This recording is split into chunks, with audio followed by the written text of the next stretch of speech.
A.J. Preller. Yeah, I think all of us were hoping that we'd be playing Game 7 here tonight, but obviously, like Don mentioned, it was overall a very good season for our organization. A ton of positives. Qualifying for the playoffs, we set a goal early in the season, get to October. You've got to get into the postseason tournament, and then to give yourself an opportunity to do some damage and to qualify for the postseason, to have the victories we had over the Mets and the Dodgers and play in the LCS. Our players, an exciting group, talented group, and they did a great job all season long, and especially when it counted really at the end of the season in the big moments in the big game. In the big games, Bob and his staff did a great job creating an atmosphere down in that clubhouse. There were injuries. Obviously, the situation we're in with, from the Tatis suspension to new faces at the trade deadline, some different challenges there, and the group did a really good job making sure that our team stayed focused and was in a position to do some really big things there in October. As exciting as anything from a fan standpoint, to see the excitement created in the community year-round, start to finish, the support for this team, the love for the team, it made a real difference, for our club and, within the organization, the excitement in October. I think to me, it had a real impact on our players, and you could feel it in the community. And I think probably the biggest thing overall for all of us with the Padres is, this was a taste of what's to come. I think we all understand that we didn't quite get to the final goal, and I think the biggest thing is looking forward, understanding there's another couple steps in front of us. But I think the experiences we all had here over the last 6 to 8 months is going to serve us well here going forward to eventually get to that big stage and do what we want to do as an organization. This time we will open it up for questions. If you put your hand up, we'll have either Tiffany or Vanessa bring over a microphone to you, and we'll start with A.J. Casavell. AJ, can you kind of go back to the trade deadline and reassess all those moves you made and kind of the way they came to fruition toward the end of the season? And also, you still have Josh, you still have Juan going forward, where that sets you up going forward? Yeah, I think when we got to the deadline, I think we thought we had a team that was capable of getting to the postseason, but a team winning the World Series, a team that could get to the series. I think we knew that a player like Juan Soto, you need as many of those kind of guys, but like core pieces that can hit in the middle of the lineup. I think we did it for a reason, and I think we had a chance to see the impact that he had there into October. And I think probably the biggest thing with at least with Josh and with Hader and with Juan Soto, there's carry forward. So I think ultimately it wasn't just a rental piece. They're guys that in Juan's case should be here for many years to come, and definitely the next 3 years with Josh this year and next year for sure. So again, I think we feel like we have a really good foundation in place. We don't have, from an off-season standpoint, we've got some needs and some things that we have to go do. But a 3-hole bat and a guy to impact the game in the back of the pen, we have those boxes checked, and it allows us to focus on some other things. Many years to come, is that a priority for you this off-season to hopefully make that a reality? Yeah, I think we'll have that conversation. I think, again, all this is pretty fresh. I think we'll sit down here on really a lot of different fronts. But I think, from Juan's standpoint, I'm sure he's getting to know the city and getting to know the organization. I think, from when we made the deal, we made it knowing that we had him for 3 pennant races, but also understanding that, we'll sit down with Peter, with Eric, and just kind of talk about what's best for the organization long term. But he's an incredibly talented player. He's an impact player, and we'll have those conversations here. I'm sure even in this off season, just kind of taking the temperature and seeing where his head is at and going from there with it. Kevin Acee. AJ, you talk about there's more steps to take. What do you need to do to take those steps? Yeah, I think every year is a little bit different. I think from that standpoint, I think we've got some free agent questions, so we've got some holes that be created through free agency. I think we'll look at the rotation clearly. I think we have, with Joe, Blake Snell, and Darvish, that's a good place to start, and I think we'll look down the rotation out every year in the pen. You're constantly got to kind of reconfigure your pen and make sure Bob and Ruben, the group, has many as weapons as possible. But the guys that threw for us in the back of the bullpen, it was a clear strength for us at the end of the season. We'll look to build on that strength. Position player-wise, the group will be, anxious and looking forward to Fernando coming back and playing, and getting Fernando and Manny and Juan in the middle of the lineup, or getting them up towards the top of the lineup for us. And we'll have some free agency questions. With Josh Bell and Brandon Drury going to free agency, we'll probably look at a bat or two that kind of complements the rest of the lineup. So, again, I think like the core pieces from a rotation standpoint, the offensive lineup, and then the bullpen are in place. We'll look at what are those couple other pieces that give Bob and the staff like the ammunition they need to kind of take that final step or two. In the end of the season, postseason, hamstrung a little bit with the lack of depth and options on the bench. How do you think that played in? Yeah, I mean, I think, again, I think depth-wise, you always want to build a team that has, as much depth as possible and has every possible answer. It's just, the times there's not a perfect roster. I think ultimately you make different decisions. I think, we liked our roster that we went into the postseason with. We felt like it was a roster that, that we could win with. But that's something we always have those conversations. Talking with Bob, talking with our scouts. You want to have a complete club. We'll look at it again here as we get into the offseason into next year and make sure that as many spots, as many pinch hit options, as many pieces that could fill in for injury, that we have as many possible options that are there. And I think that's always the goal, honestly. Bryce Miller? AJ, it's one thing to organizationally talk about going to the World Series, contending for a World Series, but to get as far as you did this season and get within 3 games of a World Series, how did expectations change with this run in the playoffs? What is different now because of it? I don't think the expectation is any different. I think from really over the last 6 or 7 years, and I think from the time Peter brought the club and came on board, it's about winning the World Series here in San Diego and bringing a championship to the town. So I don't think that changed really in any way. I just think for everybody just to kind of go through those experiences, playing in New York in that environment, playing in LA, winning playoff series, just the intensity of those games, and definitely playing here in Petco in front of a just awesome, wild, electric fan base that's so excited. I think that just gives our players, one, the confidence that we can do that, and you build on those experiences, and also I think the motivation to get there and do it again and finish the deal. So the expectation part of it and what the goal is, that hasn't changed, but I think the experiences we had over the last really over the entire season, and just kind of getting through an entire the length of a 162 season and being in a position to do it in October, but what we saw in the last month. I'll let Bob talk on it. We've had a couple of conversations about it. I think it's going to serve us well here going forward as we hopefully play in the postseason next year. Yeah, I was going to ask Bob, what are your thoughts on expectations given what you guys did in the last few weeks? Well, I think the expectations are, you mean for next year?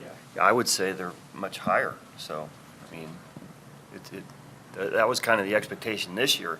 Thought kind of long and hard about, was this season a success? I think if you look at it from spring training, you would say, yeah, based on who we had, where we were in spring training. If you said we would go to the National League Championship Series, is that a successful season? Sure. But once it becomes part of you, and once, the moves we made at the trade deadline, and now you move forward and you're in the postseason, you're having success and you're beating quality teams, your expectations raise. So when you lose that final game, which really was unexpected because all our guys expected to go farther, and so that a little bit more of a disappointment when you look at the totality, what you think of the season. So that's kind of how I look at it. But going forward, I believe the expectations, and based on playing in these scenarios and the environments we played in, should raise our expectations going into next year. Dennis Lynn? Hey, Bob, obviously there's been a lot said and dissected about the 8th inning on Sunday. You're privy to a lot more than we are now that you've had a couple days to look back on it. How do you kind of take stock of how that unfolded and maybe what you would have done differently or not done differently there? I wouldn't. When we went into that, we were going to try to cut up the 7th, 8th, and 9th with 2 guys. And going into the 8th, we had all the confidence in the world in Suarez. We had Hader up for 4 outs. We're trying to get 2 out of Robert. And I thought that was our best option. So if we use Hader there, I'm not sure we get through the 9th with him, and I'm not sure that was a better option than the ones we had with our 2 best pitchers that we had. It just doesn't work out. So we know that one didn't work. The other ones, we don't know whether they would have worked or not, but, it's just something that you have to understand that you felt like it was the best option, it didn't work, you move forward. That 1-2 take Harper had on Yeah. Suarez, what did you make of that? I wasn't happy with it. I thought that was probably the pitch he gets him out with. But look, you also have to give credit to Bryce Harper. I mean, I'm not sure many guys are going to get him out in that spot. I mean, he was just on fire and on a mission and, performing at probably the highest level that you could perform at in the postseason. So, it didn't work out for us, but you also have to give him credit too because, he performed at about the highest level you could. And AJ, real quick, Juan said he was going to get some x-rays on his foot from that foul ball on Sunday. What's the status with that? Yeah, everything came back negative, so, yeah, it's a bone bruise, and, he'll have the offseason and be ready to go. Jeff Sanders? Anything else procedural, surgery, anything that's going to be cleaned up this offseason on anybody? Not really. I think we ended overall pretty healthy as a group. So, yeah, I think nothing new, to report. Just like I mentioned, on the Soto front, he got those x-rays in general. The group good to go. And status of Tatis, where is he? Is he back home, and do you expect him back in San Diego shortly to start preparing for the year? Yeah, so he'll spend the off season. I mean, I think obviously it's all about the rehab portion of it. He's had the shoulder surgery, and then he had the the wrist repair. So I think overall he should be good to go when start local activity for the start of spring training. By playing into the postseason, knock some games off of off the suspension. So we'll look at April, but I think right now it's all about just making sure he rehabs from the two surgeries. He'll spend a lot of time in San Diego here in the off season. And then, when we get towards the beginning part of next year, he can start doing more baseball activity, so he's ready to go for the start of spring training.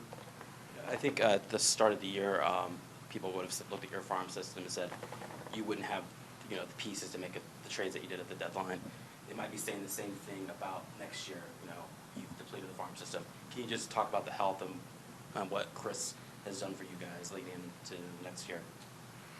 Yeah, it's a huge part of our organization is you gotta draft well, you gotta sign well, players that we want to be able to come through the system and play for Bob and play for the group at the big league level. And again, I said it the last few years we've had a really strong system, and sometimes that's reflective in the rankings. A lot of times it's reflective in other clubs' interest in your players and our own evaluations. And I think we knew going into the deadline we were going to be in a position of strength to have options if we wanted to do it. Our scouts do a great job every single year. We understand it's like a really, it's as important as a day on the baseball calendar as the draft day and the international signing day. We're really excited about the group we just had in instructional league and the group playing in the fall league. We've got some guys opening some eyes, in those areas, and I think a lot of attention on making sure those guys are doing what they need to do to come here and play at Petco down the road. So we're excited about it still. Bernie Wilson? AJ, what position do you want to see Tatis at next year, and have you had discussions with him yet? Yeah, the position would be like on the field for 160, 145 games. So that position would work for Infield, us. outfield, shortop, Yeah. center field, left I field, think- right field? I think again, I know it's a question. Obviously, it's talked about a lot, and I think I really do. I think for right now, it's about just getting him healthy, and I think those are the conversations that we'll start having here in the next couple of weeks with our scouts, our front office group, the baseball operations department, Bob and the staff, and try to get some clarity here going into spring training going forward. He gives you that options because he's a great athlete, he's a great player, he can play all over the field. And we have some other guys that have stepped up on the current roster that'll be part of the equation too. So it should be good competition, and we'll do what we think is best for him and for our club, honestly, going forward. Annie Halbern? Bob, I'm wondering what your process is at this point. How long do you spend looking backwards or thinking about anything versus turning the page and starting to look forwards for next year? You spend a while reflecting. So, whether it's in totality, what the season looked like, certainly what the postseason did, it's the first few days are really hard because, like I said, you don't expect to be in this position. You expect it to go farther. And I think that's a good thing because there was an expectation level to go farther. It almost feels like, not to minimize, like a funeral because it's that compelling, and it hurts, to those type of levels. So, there'll be a lot of reflection, and I think you start to, really understand your thoughts and what it was all about as you go along. But, at the end of the day, it was a lot of fun. Our guys had a great time. It's a great group of guys that have taken it to another level in what their expectation is. And the group that we have coming back is going to be really hungry to go farther. So that part I know, I think over the coming days, and you start to gain a little bit more perspective on what it was all about. And we talk a lot sometimes about players who come to a new team and how there's growing pains. I'm just wondering what this year was like for you. You spent so long with the A's to come here, maybe some of the challenges, and then also the sense of pride in being able to get this far in the postseason in your first year with a new team. Yeah, it was a lot. Just coming into a new organization is a lot. And then, bringing in staff members, and then, getting through spring training. There was a lockout before that. Didn't get to talk to the players a whole lot. Then there was some, obviously the Fernando situation, and then season starts, and then I had to have surgery, and there was a lot to this season, but I think it makes you stronger. It makes you more resolved going forward, and I think it made us better as the season goes along. And I tell you, we talked about the fact that that it was hard. The season was hard, but I think it served us well when we got to the postseason, because we had some hard games and some hard teams in front of us, and for the most part did pretty well. A.J. Caswell. Bob, how do you view the assimilation of Fernando? I know it's a long way away, but assimilating him kind of back into this group, and also what he might bring to this group given kind of the player he is? Yeah, he's a really good player. So we look forward to that. I've had conversations with him. I've had dialogue with him here throughout the postseason. And he's just looking forward to helping his team and getting back. I think he has a different perspective on things now too. And the hunger that he's going to have to come in and be part of this and help his team go farther than we were last year is pretty immense. So it's just what he's focused on right now, is just getting healthy, getting back, and being part of this group, because he missed it. Kevin Acee. AJ, you've been able to convince Peter to up the payroll consistently. Do you anticipate this is the level you'll operate at going forward? Yeah, I think each year and each situation is different. I think the biggest thing is that, I think from like all of our situation, and I think with Peter, he's given us the resources, and I think it's pretty clear that, he wants to win a championship. And that to win a championship doesn't mean like, hey, you have to have a payroll at X level or anything like that. I think, it means you have to have a complete team that's, that has, a lot of different answers for the things that are going to come up through the season. Sometimes that calls for players in free agency, trades. Players of different caliber and different dollar amounts will sit down here. The process started yesterday. So it's I think playing this deep is awesome and fun. It also, we've got some work cut out for us in front of us here in the GM meetings in the next in 10 days or so, and we'll start that process and look and present, all the different options that we think are there and what that means from a dollar standpoint, and have that conversation and do what we think is best for the group for next year and for going forward. Bob, what do you think the next step, or what needs to happen for your team to take the next step or two steps? I don't think a lot. I think the guys that we have here now are prepared to take that next step. They were prepared to take it this year. So there's going to be a lot of resolve and fight in trying to get to that next level and expecting to. So, you look at the core guys we have coming back, this is going to be as good a group as any. So AJ's always been good about filling in and filling out the roster. But I think you look at our group that we have coming back right now, we're going to be as good as anybody. Any other questions at this time? Thank you all for being Can I here say today. one thing? Yes, absolutely. Yeah, I just want to thank the city of San Diego and our fans. They were immense in our success. And we walked out here, in the last month, really the whole year, but the last month, getting to the postseason was hard. They were a huge part of it. And we'd look out in Gallagher Square, and you'd walk into that ballpark, especially in the postseason, and see people in their seats before the game started, rooting us on. Man, we felt it. So, there's 26 players on the roster, 28, whatever it is. They were almost like a roster piece for us, and they drove us and inspired us. So I want to make sure that there's some clarity with that. Well said. Thank you all for being here today. See you in 2023.